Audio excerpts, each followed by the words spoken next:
Good morning everyone, welcome to arts of life coaching training and education. So आज मैं आपको अपने 10th standard का एक्सपीरियंस और 2 साल का कोचिंग का एक्सपीरियंस बताने वाला हूँ, जिससे तुमको बहुत सारी चीज़ें क्लियर होंगी।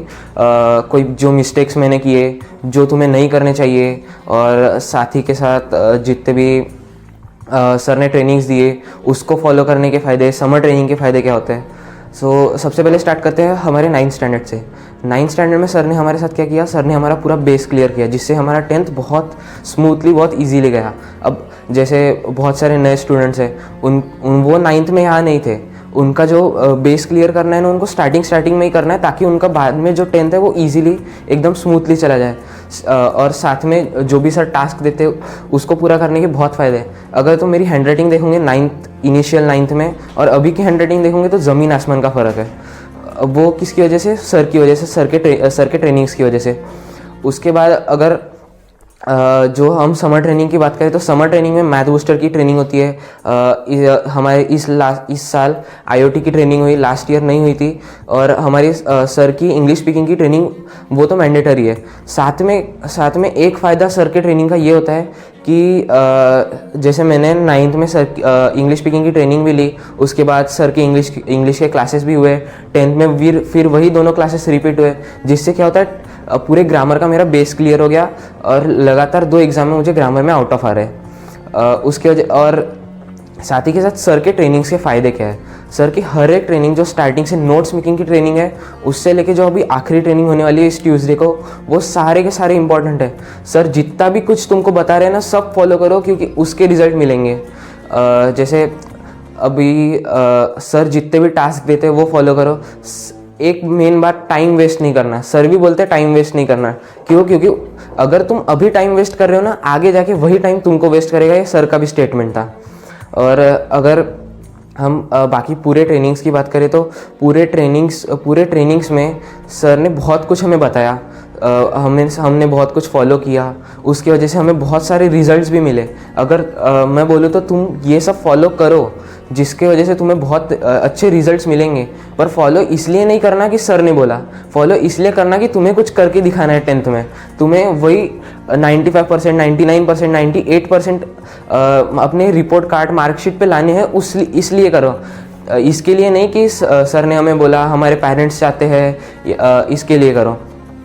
साथ ही अभी जितने भी देखो, मैंने क्या किया था, मैंने सोचा था अभी सितंबर आ गया, सितंबर से पढ़ेंगे, अक्टूबर आ गया, अक्टूबर से पढ़ेंगे। पर तभी भी कुछ डिस्ट्रैक्शंस, उसकी वजह से पढ़ाई नहीं होती। पढ़ाई मेरी स्टार्ट कहाँ से हुई? सर के 90 डेज चैलेंज की वजह से। अब ये मिस्टेक मेरी थी कि मैंने पहले वो स्टार्टिंग के 2 महीने वेस्ट किए, जिसकी वजह से अभी मुझे मतलब ज़्यादा मेहनत करनी पड़ रही है इस कंपेयर टू अगर मैं पहले करता तो अभी थोड़ा स्मूथली जाता।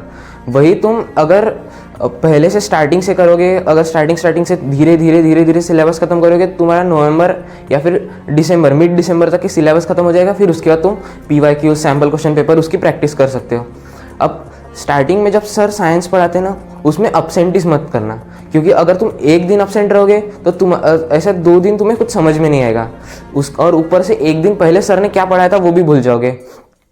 और जब अभी सर साइंस पढ़ाएंगे, साइंस में हर एक चीज़ को अच्छे से ध्यान दो, हर एक चीज़ को लिंक करते चलो कि ये चैप्टर सर, और ये भी याद रखना कि सर ने यही चैप्टर पहले क्यों पढ़ाया और यही चैप्टर इसके बाद क्यों पढ़ाया। उससे तुमको बहुत कुछ समझ में आएगा। जैसे 10th में हमने पहला चैप्टर पढ़ा था पीरियोडिक क्लासिफिकेशन ऑफ एलिमेंट। उससे क्या हो गया, हमारा केमिस्ट्री का बेस क्लियर हो गया, पीरियोडिक टेबल समझ में आ गया। उसके बाद जो केमिकल रिएक्शंस, फिर एसिड, बेसिस एंड साल्ट्स, ऐसे जितने भी चैप्टर है वो हमें बहुत ईजीली समझ गए।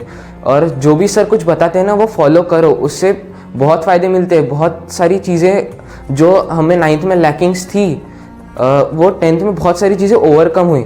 अब बहुत लोगों की लैकिंग होंगी कि उनसे आंसर्स नहीं बनते, फिर कुछ मतलब पता तो है, कंसेप्ट पता है, पर लिखे क्या वो समझ में नहीं आता। तो ऐसी बहुत सारी ट्रेनिंग्स होंगी, क्वेश्चन पेपर एनालिसिस की ट्रेनिंग होंगी, आंसर शीट राइटिंग की ट्रेनिंग होंगी, हम आंसर्स कैसे लिख सकते हैं वो सारी ट्रेनिंग होंगी। सब ट्रेनिंग्स को फॉलो करो। और जैसे सर ने क्वेश्चन पेपर एनालिसिस और आंसर शीट कैसे लिखते हैं ये वाली ट्रेनिंग दे दी, तो वैसे ही ट्राई करो आंसर लिखने का। स्कूल में जो एग्जाम्स हो गए उसमें लिखने का ट्राई करो, उससे मार्क्स तो बढ़ेंगे। और जितना भी सर इम्प्रूवमेंट के लिए बताते हैं, सर की हर एक चीज़ फॉलो करो। और इसलिए नहीं कि सर बोल रहे, क्योंकि तुम्हें कुछ करना है इसलिए फॉलो करो। हमारा ये डिफेक्ट है कि हम क्या सोचते हैं, सर ने हमें ये पढ़ा दिया, हमको सब कुछ आने लग गया, अभी ये पढ़ के फ़ायदा क्या है, हम बिना कुछ पढ़े एग्ज़ाम दे देंगे। उससे बहुत कुछ सारी चीज़ें फिर एग्ज़ाम के वक्त क्या होता है, हम याद करते बैठते कि अब ये नहीं आ रहा, वो नहीं आ रहा। उसको एक ही शब्द में हम क्या बोल सकते हैं, ईगो। अब ईगो आता कैसे? तो जब सर हमें पढ़ाते हमको सब समझ में आता है। पहले स्कूल में ऐसे पढ़ाते थे, हमको ऐसे समझ में नहीं आता था। उसकी वजह से अभी हमको क्या लगता है, हमको सब कुछ आ रहा है। उसकी वजह से ओवर कॉन्फिडेंस, ईगो, वो सब कुछ डेवलप होता है। वो मेरे साथ हुआ था 9th में। फिर 9th में अच्छे मार्क्स नहीं आए, 10th में वो चीज़ को ओवरकम किया, अब फिर अच्छे मार्क्स आने लग गए। तो मतलब ईगो मत रखो। अगर ईगो रखोगे तो नीचे ही जाना है, ईगो रखोगे तो डाउनफॉल होना ही है।